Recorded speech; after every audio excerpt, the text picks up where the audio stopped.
All right, so this is pricing in the news rundown. So there's a few things from the last couple weeks, mostly related to big tech that kind of all fit together. And then we've got its own Boeing and negotiations with the Air Force is kind of its own topic that will fit in. We'll talk technology and airplanes as like kind of our umbrella Yeah, topic. Um, cool. so let's start with the Vision Pro. So this came out, I guess, the first week of February. The pricing was $3,500 for the Vision Pro. This is like the Apple headset. The other thing I saw this morning, by the way, is like even though it's technically virtual reality and augmented reality, they're trying to frame it as a spatial computing app.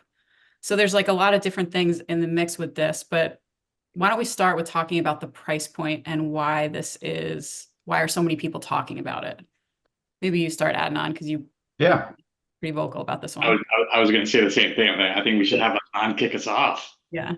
I mean, I think part of the reason so many people are talking about it is because of the price point, right? It's a kind of a shocking price point. I think the only real reference point anybody has had prior to this, from a mass market perspective, was Meta's virtual headset, and the fact that Apple is getting into this game, just given the success that they've had with devices, makes it really interesting because then it opens the door of, is this more of a mass market device? And is it something that people are going to pay a premium for, like they have with other Apple devices? Um, so I don't know. I guess what I'm really excited about is just the fact that a new technology like this is being introduced and has the potential to change the way that we do things on a day-to-day basis. And it's potentially opening the door up to these other use cases.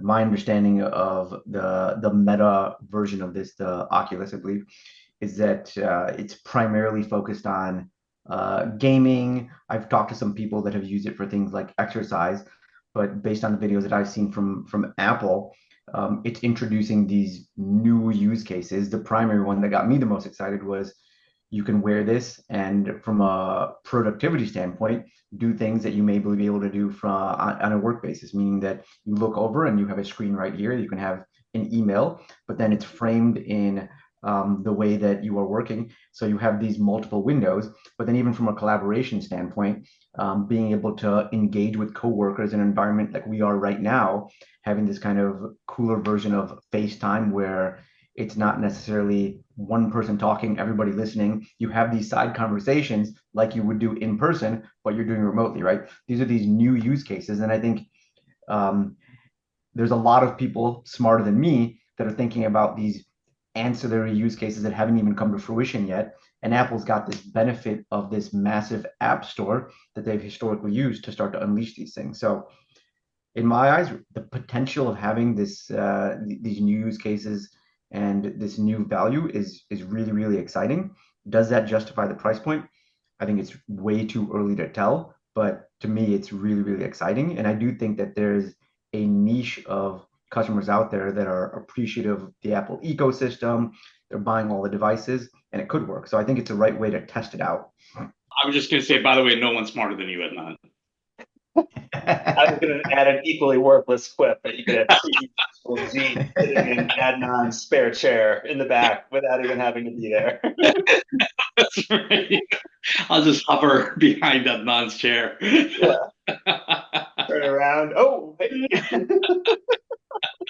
Is the idea with this that like they release this first iteration and then you've got like all the early adopters who then go in and push the use cases like you were saying, Adnan, and then they come out with the second and third iterations that will be a lot cheaper? Or what do you predict happens next?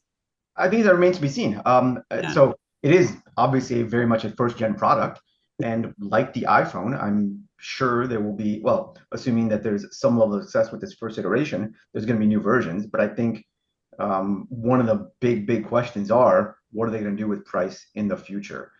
Right. Whether that goes up or down, I don't know. And it's interesting too. It's like the naming of spatial computing is a new category. It's kind of like, Uber Lyft saying, hey, we're in ride sharing. And it's like, oh no, we're a mobility company. It's like kind of trying to expand the aperture. And it's sort of the same thing, inventing a new name for all those use cases, and more of it's kind of Like, and if you build it, they will come. They're like, hey, it's spatial computing. And then hopefully, Adnan, to your point, people think of all these great ideas and throw them up in the App Store. I liked reading the reviews because people, did I send you the one that said like it's lonely in there? Yeah. People are just picking up on Oh, different things, like it's too heavy. What was the other one I saw? Like headache inducing and uncomfortable. So there's a lot of things that I Heard guess that. also get kind of ironed out with these people who are just big. Like Apple has so much brand power that there's probably so many people that no matter what the thing is, they would buy it to be part of the new thing. So on that note, Tracy, I think they got the pricing wrong. I think the pricing is absolutely wrong. I think it should be higher. I think it should probably be around $9,000 because they're targeting early adopters, bleeding edge, the ones that are going to stay, camp out in front of Apple stores in Manhattan overnight to buy this thing. They've already had, because if you isolate those early adopters, you can charge higher for that and you can have those use cases being built through them. They're willing to go through the learning experience of having a heavy thing on your face, all the reasons why you just identified that people were returning the product because they made the price point lower to open up the market to non-early adopters. That said, 3,500 is still within my reach. So it kind of opened it up. A lot of those folks started going, hey, what am I going to use this for? And because they're not truly early adopters, in my opinion. And what happened is a lot of those people returned the product. They said they don't want to use it. They returned it. It's going to be a paperweight for them. And part of the reason that they couldn't capture that market and will not capture that market in the recent future is because their app store is not as big as Meta and others who have an open sourced environment where people can actually build a community that can build. So iOS has historically been a closed environment. It has high surcharges, high prices. It's been closed. It requires a lot of effort to build within that platform. So if you're going to launch a new product and you don't have an open platform and you're trying to price to a little bit broader of a market than your early adopters, I think they fundamentally made a mistake in their launch of this product. It should have been higher, and in my opinion, they should have opened up their platform more of their laptop style where they started to open it up. They're opening up some aspects of it because of the legal issues they're having in Europe. They're being forced to open it up, but you can't have a new technology, a new category of product because their spatial computing is the right messaging to the market. Because if you look at Meta, you look at the other goggles that are out there, they're kind of targeting the gamers. They're doing open platform, they're going mass market, and they're targeting towards gamers. Now you call yourself spatial computing. Now you're almost talking about replacing laptops, replacing computers, replacing AI engines, replacing all these things, all through this one hardware and software mix, a platform. You're really going after that top end market with what you're saying. But that 3,500, in my opinion, is low, and it does not capture that niche market that they're going after, especially with the closed platform. Gee, to play devil's advocate, I'm thinking to the just iPhone launch 2007, and they were kind of the first, smart screen, smartphone. Yeah. And like, so you go V1 to V15, where we are now, and sort of each successive one, you launch the next version, the old version gets discounted, the new version gets incrementally more expensive than the prior new launch. That doesn't really work here, does it? Because if you want to capture more market share, you can't go 9 and 10, and for that matter, 35 to 40 to 4,000 to 4,500. So, where do you see that going, as they improve? Because I do think each one will have probably bigger leaps and bounds, maybe than the early iPhone versions in terms of, lighter weight and faster processing, whatever, more apps, et cetera. Yeah, I don't think this is going to be the mass product that we will use. It'll be completely different. And I think there's going to be other aspects. Yeah. I think this is just purely see the technology that we have. Here's Apple. Here's my brand power. Here's my pricing power. Here's all the things that make me Apple as a technology company and why I'm trillion-dollar valuation. And that's what's coming out here. I think when you talk about the mass market, you're going to start seeing I think, in my opinion, you're going to see different versions of this same thing. The technology will be worked out. All those fit and all the other issues are going to get worked out. And you're going to see different variations and different types of lenses that's going to go out. But I think fundamentally for them to really go out to a broader market, they have to open this up. They cannot have a restricted platform. Yeah, so I think the crux of the question is one of the points you brought up. If the future of this ends up being this niche type of market, then I could absolutely see what you're saying. But if the future of this is to go where they want to attract more of a mass market, then I think that the pricing strategy they have out there now is sound. For the $34.99, this is like, if this price is talking, like what is it saying? And then more to your point, Jeet, at the higher price point, what would that say, or what should it be saying? And I guess this is another potential area for debate, right? Yeah, I think if they needed to do one of the two things. If they're going to make it really specialized and keep the platform closed, I think their price point needs to be higher to give it the aura of only a few people can have this and they deserve to have it. And it's just like this feeling that Apple produces of this bleeding edge technology, right? That only the few can have access to. If you're going to open up the platform, then I think the price should be below 3,500. I think it doesn't have to be the $500 for, Metas, but it needs to be something that's reachable by the mass and for the developers to build on, right? So the developers need to go out and be able to buy it, be able to build apps on it, be able to sort of make the use cases much more deep and usable for everyone. And I think that's when the price point should come down and it should open up in order to open up the market to be able to go after it. Right now, the 3,500 kind of speaks to, hey, in my opinion, it speaks to, hey, I know you guys can afford it. We've got some cool stuff. Come check it out and just stay within the Apple ecosystem. So that's why they had so many returns. So the key thing are the returns that happen. Why did those returns happen? If you look at version 1 of Apple's phones, they didn't have returns at this scale. They didn't have other technology products that came out and have returns at this scale. They didn't have it. So there's a reason they're having these returns. And I think it's because they targeted the wrong market with the wrong type of combination of price and strategy. Bleeding edge, one key thing is the bleeding edge folks, the early adopters for technology like this are not price sensitive. They're not. And so trying to get that price point lower to go after a broad market, you have to have that strategy that goes hand in hand with it. Yeah. All right, let's talk about the open source models, because let me just read the headline and then we can get into it. So this was in AI Business. Google unveils open source models to rival Meta. The idea here, I guess, you made me think of this when you were just talking about like the accessibility for the developers and everything. And where do we start with this one? For me, it's the same conversation as before. Yeah. These are new tools, new technologies, and there's nothing more powerful than a community building on it, because that's when you get to really shorten the life cycle of value that you're adding to the community. Because the more people, one person cannot, or one company cannot create fast enough like the entire world can, right? I'm exaggerating, but one individual versus 10 billion people, there's a difference in scale between the two. And so the more you open it up, the more you have the ability to produce, to create, to advance this technology. Now, having said that, by the way, there's huge caveats from security perspective, ethics perspective, things like that, bad actors, all of those things. So I'm not advocating that we just leave it free for all for everything.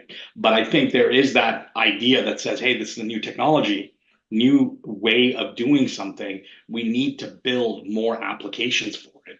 And you open it up to the community that allows that to happen, where there's more trial and errors, there's more failure, there's more successes, and you build off of each other to create more valuable solutions for the market. I guess from a trend perspective too, like when we saw a similar kind of thing happen with ChatGPT, like as it evolved and more people used it and all that kind of stuff, these cycles will happen faster and faster, which will be interesting to see evolve, like for all different kinds of businesses, right? it reminds me of the internet boom. I guess I'm old enough to kind of have lived through it. But as things go faster and faster, you hit these walls of what the limiting factors are. So back in the 90s, when I first started working, it was the chips. The chips weren't fast enough, then it was storage wasn't big enough, to be able, the cost of storage was too high. So those are limiting factors from computing power to really take off. So as you're creating and building, you hit those walls, and that's good that you hit those walls. Those are limiting factors, so you can have more innovation against that wall that you're hitting, so that can be removed and you can move on to the next stage, right? I mean, that's the hope, and that's why you want to open up some of these things so you can have everyone start creating on top of it. Yeah. It's kind of like the exclusive nightclub of Apple versus the social media platform of Google. Basically, the more people that come from all sides, developers and consumers, the better off. So it's sort of a different approach at the same technology right now. And Pete, I think that's a great, it's a funny analogy, but I think it's a really good analogy, right? Because Apple, if their strategy is to stay limited, it's just, I don't see the longevity, because you see the Europeans already pressing them to start opening it up because they want to give their consumers more choices, and they feel like Apple's being almost a monopolistic attitude towards some of their products and solutions. So where does Apple go? They're stuck, right? They're going to be like, controlled here in the US, but they're going to be open in Europe. Like, I don't know if their products, have the ability to be able to do that. So at some point, you're going to have to make these decisions. And I'm just surprised, going back, sorry, to the goggle, that they didn't make that decision before release. Let's talk about airplanes. So the negotiations are between the Air Force and Boeing. This might be way oversimplifying, but the idea is that the Air Force is trying to procure airplanes from Boeing, and they're dealing with transparency in the negotiation. So it seems like Boeing, that there would be more ongoing engineering necessary than what was initially anticipated. So they're like kind of somewhat publicly dealing with these negotiations. Kind of reminds me of the Pepsi thing, Pete. But it's because it's so rare that we get a sense of like what's happening in something this high level and big scale. So where do you want to start with this one? Well, I just say it's interesting because Boeing's kind of getting raked over the coals on this one publicly by the Air Force press releases on it. And I think it's probably a good strategy from the Air Force. Boeing's catching so much flack from, the doors and then the 737 Maxes. It's sort of a pile-on. So it's a great strategy to, publicly say they're charging us twice what the UK is buying a different variant of this same, E-7 Wedgetail aircraft. It's kind of one of those ISR, intelligence, surveillance, reconnaissance aircraft. So it just kind of flies around and observes. But in any case, it's got a lot of technology on board. And so that's kind of the Air Force strategy. Hey, this feels too much more expensive than like what they're calling a similar variant to what other allies are buying. And then I honestly think for the contrarian view, Boeing's probably playing this right also. And their strategy is this. It's saying, yeah, we're more than willing to, undergo trade space analysis and say, yeah, let's find those things that are driving this cost and let's reduce those if you can still meet the requirements you want. And, surprise, surprise, I have a feeling that when they take some things away, the price it's not going to get cut in half. It's going to, go down a little bit. So kind of the right give-get strategy of, all right, let's make sure you get the valuable things that you want to pay for. So it's also interesting to think about like the product life cycle. This is sort of like an end of life sort of product. So like the, Kodak film sort of analogy. So Boeing's going to charge a high price because it's few people that can supply it. And then the final thing is the way the Air Force is buying this with Boeing, they're using what's called undefinitized contract action, or UCA. And basically that means, hey, Boeing, I want to buy this from you sole source. Let's negotiate on the price later after we get going. So if you're a company and someone comes to you and says, you are the highest value, best product in the market, here's a blank check. Not quite. They still need to like definitize the contract. Of course, the price is going to be high. So, Boeing is actually playing this right from a commercial perspective. even though from a PR perspective, they might catch a little bit of flack from it. So anyway, that's kind of what I see going on. That's super interesting. Because what it sounds like is the Air Force has made some level of commitment to Boeing. Yeah. But the terms of that commitment are somewhat unclear, and now it's playing out in public, and we get the benefit of seeing it play out. But it also seems like for the Air Force to go down a different path, there's one likely some switching costs to be able to go find another vendor. But then to your point, the existence of that vendor may not even be there, right? There's not really a whole lot of options for them to pursue without. I mean, I personally don't know the nuances of the industry, but that's just the way it feels based on your description. There are a couple of other platforms and manufacturers they could go to, but I'm sure the reason they've gone to Boeing first is because it's the best that meets their requirements. So it may just be a threat to go to a different platform. I found it interesting, but Peter, the first thing I thought of was exactly what you said, which is the tactic is so interesting because Boeing is definitely on the ropes, because of everything else that's happened from a public perception perspective. So using that as a tactic in the negotiation, I thought was fantastic. It's just really, that's the first thing I thought of. The other thing I thought, it's always interesting to me in doing engineering-based contracts like this because you don't know what you don't know, right? And so having a fixed price contract from cradle to grave, from an entire project perspective, I think that's a really poor way to manage risk on both ends. Because somebody is going to be left holding the bag, regardless of which side, right? I'm not even going to try to figure out Boeing or the Air Force, but somebody's going to be caught holding the bag because somebody's not going to be profitable. Somebody's going to say, I don't want to do business like this again. So it leads to a lot of negativity. So I didn't quite understand the fixed priced approach, which is great for the Air Force to be able to forecast out the cost that it's going to be.